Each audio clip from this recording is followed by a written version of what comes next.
তুমি ফজরের নামাজ না পড়ে স্কুলে গিয়েছো, তোমার পড়া কোনোদিন পারফেক্টলি মনে থাকবে না। তুমি ফজরের নামাজ না পড়ে অফিসে গিয়েছো, ওই টাকা তোমার বরকত হবে না, তোমার পড়ায় কাজে মন বসবেই না। তুমি ফজরের নামাজ না পড়ে গাড়ি চালাচ্ছ, গাড়ি অ্যাক্সিডেন্ট করবে। তুমি ফজরের নামাজ না পড়ে মিস্ত্রি কাজ করতে রাজমিস্ত্রির কাজে গেছো, তোমার উপর ইট ভেঙে পড়বে, কারণ তোমার সাথে তো প্রোটেকশন নাই।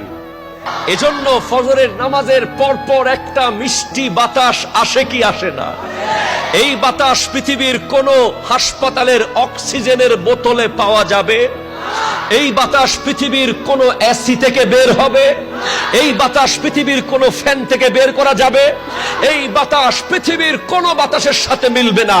সেটা শীতকাল হোক, গ্রীষ্মকাল হোক, বর্ষাকাল হোক, শরৎ, হেমন্ত, যখনই হোক, আপনি দেখবেন সুবহে সাদিকের পরে এমন এক বাতাস এসেছে, যেই বাতাস আপনার শরীরে লাগার সাথে সাথে মনে হয়েছে কিছুক্ষণের জন্য আপনি জান্নাতের ভিতরে আছেন।